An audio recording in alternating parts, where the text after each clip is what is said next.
Okay. So here we go, guys. Sorry about the pause. Again, we're new to this. We're starting something. We just, for time purposes, we want everybody to be able to obtain everything we say. So we kind of want to break it down in little segments. So that's what we pause. Yeah, it's an experiment that we're doing to just try to bring information to people who want to tune into this channel.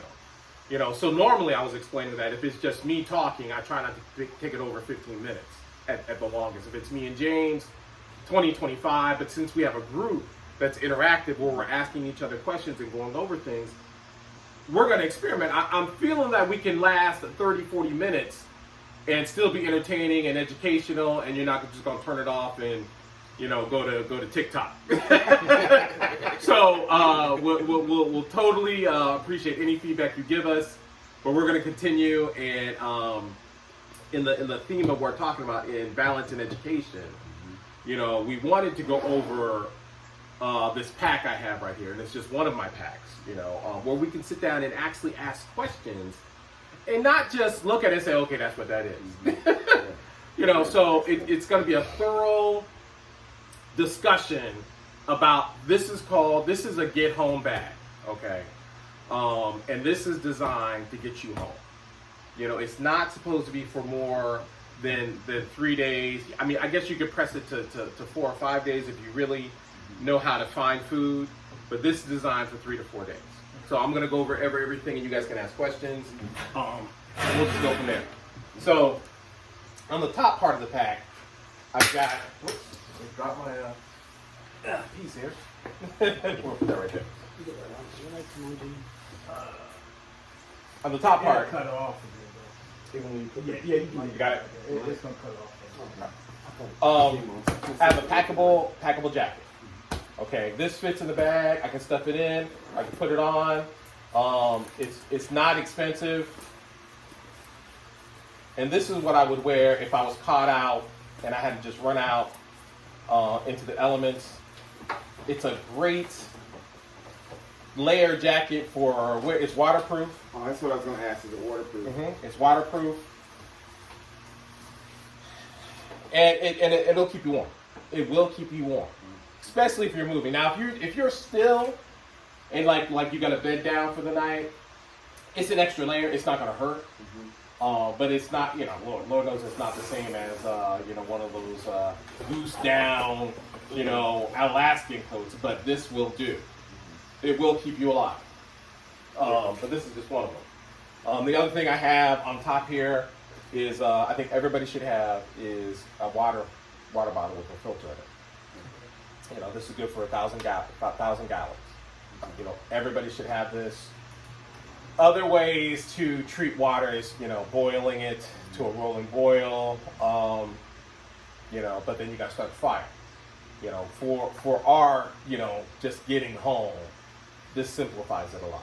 Okay, so what type of water could you put in there? Like a stream water or stream water? You could either put, like if you're at a mosquito pond, you know, I would, you know, what I would do is I would use a rag, and I'd stream out the big particulates and pour it in here. Okay. It's not the best water, but it will stream out the poisons in it. You know, and there won't be a bad taste to it. You know, so that's the other thing I got. I have a blanket. You know, this is, like I said, this is for the get home. It's very compact once it's in here. I'm gonna open it up real quick. I don't think we can see you on the camera. You guys can see? Oh, hold on. Switch the camera on a little bit. There we go. Okay. There we go.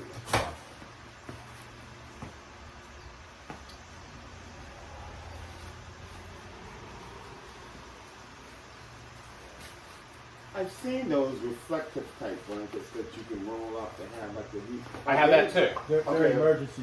They're temporary. Though, right? Those are emergency. There's an emergency. And we can talk about that. Okay. This is This is part of your get home part here. yeah, this is more what's warmer. It's period. It's warmer. Wow, it's thin too, isn't it? It's thin. Yeah. Mm-hmm. So that's not a sleeping bag. That's just a. So that sleeping bag, it's a blanket. A blanket. But like if this is an emergency and I'm just trying to get home, Mm-hmm. you know, and I gotta bed down for the night, I'm gonna have my jacket and my clothes, and I'll just, you know, put this over top. You know, we're just trying to survive. And see, that's the difference is, that waterproof? yeah, it's water resistance, not waterproof. Okay.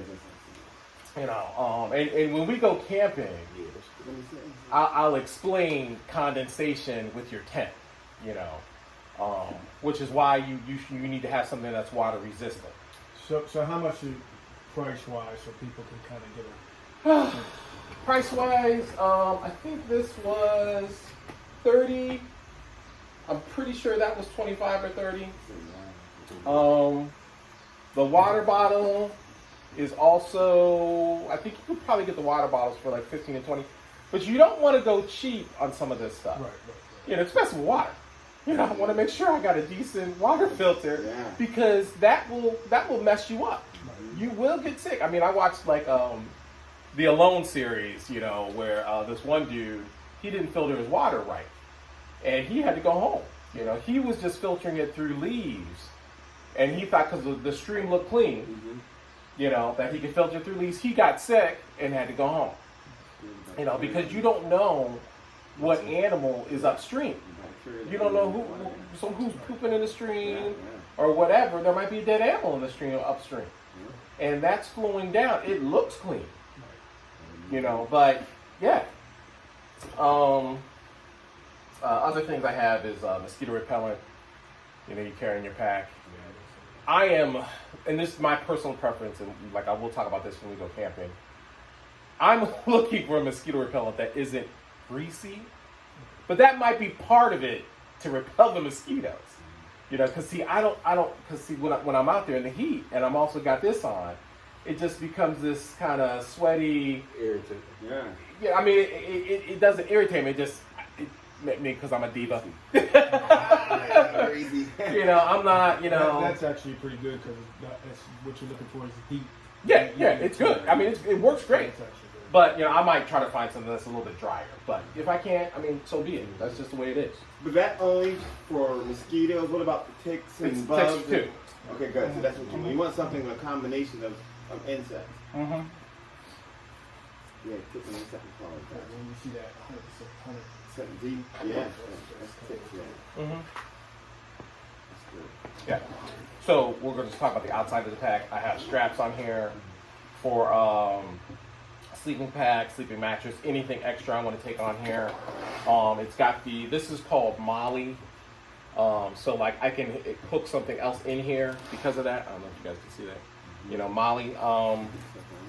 This is a covert bag from 511. Okay. This bag was expensive.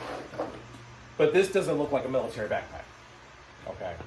So if I'm trying to leave, if there is a riot or an economic collapse or like what happened in Baltimore, and I'm trying to go home and not look like I'm military, look like I got something.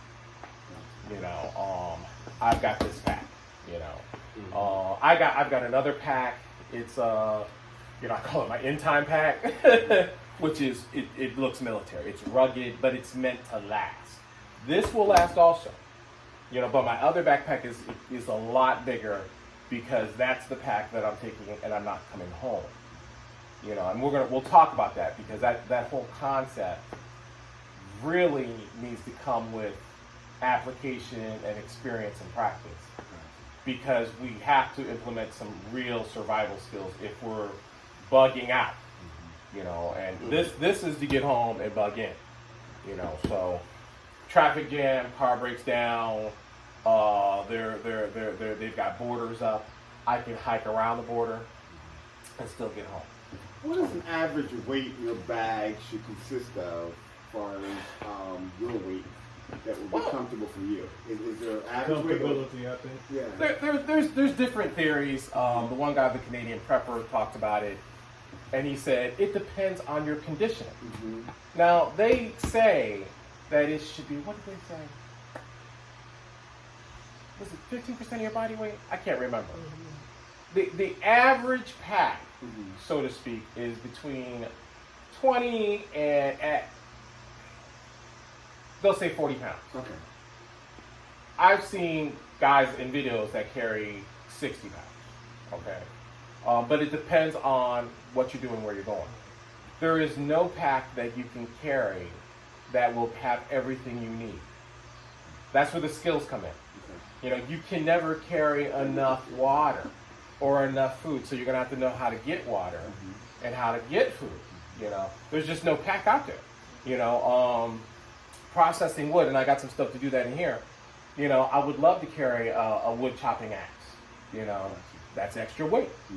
You know, I'd love to have all the different stuff to make it easier, but you know, I know I'm carrying my weight and my pack, and probably even more if I have family with me, because I might be carrying their stuff. You know, so that's just some thoughts to think about.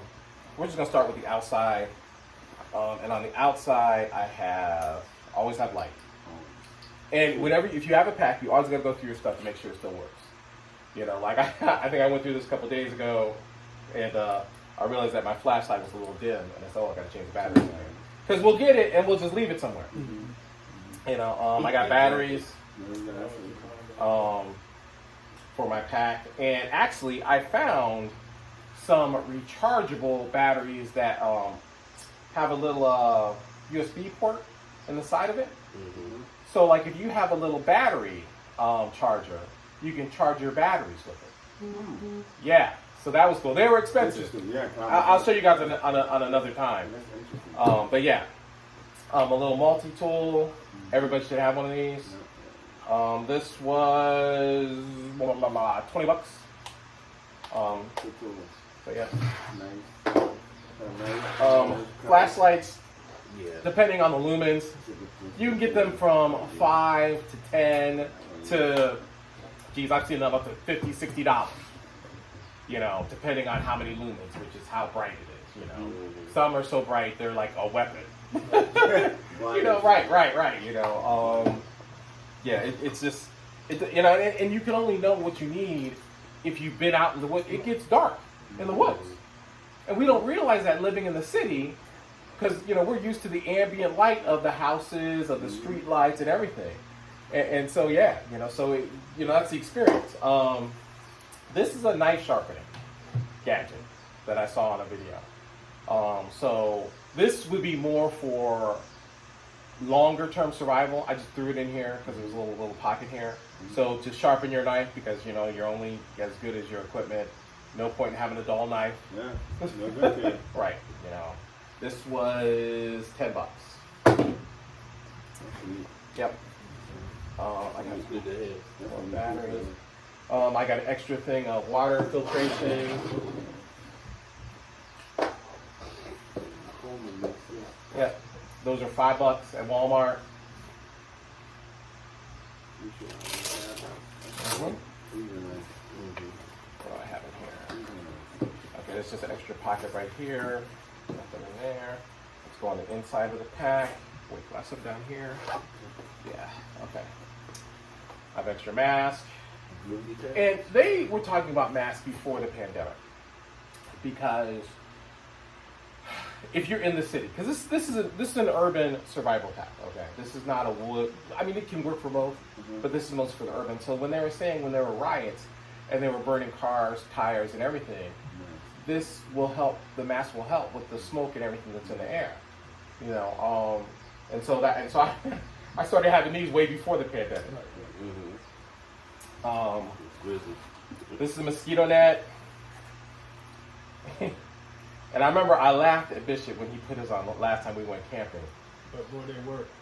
Because, you know, he looked like, you know, some sort of serial killer.